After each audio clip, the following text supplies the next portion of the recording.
यह कहानी एक बहुत ही समझदार मंत्री की है, जो एक राजा के दरबार में सेवक था। इस मंत्री के पास हर समस्या का एक अद्भुत हल था और राजा किसी भी बड़े फैसले से पहले हमेशा उससे सलाह लिया करता था।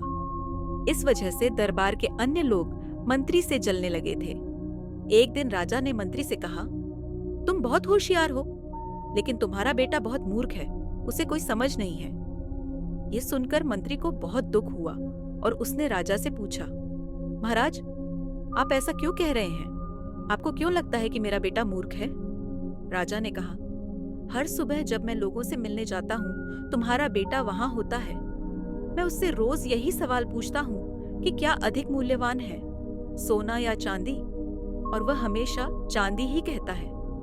ये सुनकर दरबार में सभी लोग हंसी में पड़ गए और मंत्री का दिल टूट गया। मंत्री बिना कुछ कहे अपने घर लौटे और बेटे से पूछा, बेटा, क्या तुम नहीं जानते कि सोना चांदी से अधिक मूल्यवान है?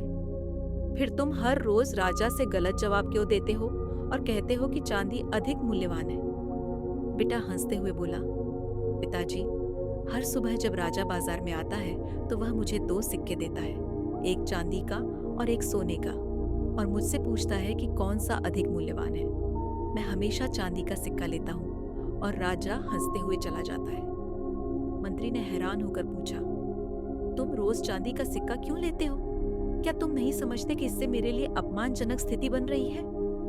बेटा मुस्कुराते हुए बोला, पिताजी, अगर मैं सोने का सिक्का लूंगा तो राजा मुझे यह सवाल पूछना बंद कर देगा और मुझे रोज चांदी का सिक्का नहीं मिलेगा। वह तब खुश नहीं होगा। राजा को मेरा जवाब पसंद आता है और मुझे रोज चांदी का सिक्का मिलता है। यही मेरी खुशहाली है। यह सुनकर मंत्री को गर्व महसूस हुआ और उन्होंने समझा कि भले ही लोग उसके बेटे को मूर्ख कहते हों, लेकिन उसकी समझदारी और चालाकी को केवल एक समझदार व्यक्ति ही समझ सकता था। अब जब भी दरबार में कोई मंत्री के बेटे को मूर्ख कहता तो वह मुस्कुराकर चुप हो जाते थे।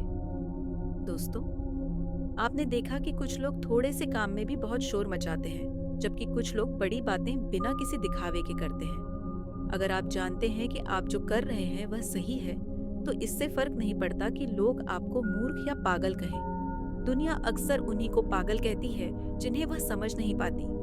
अगर आपको यह कहानी पसंद आई हो तो कृपया इस वीडियो को लाइक करें और इसे ज्यादा से ज्यादा लोगों के साथ शेयर करें। अगली बार फिर एक नई कहानी के साथ मिलेंगे। तो धैर्य रखें, आभारी रहें और जीवन में आगे बढ़ते रहें।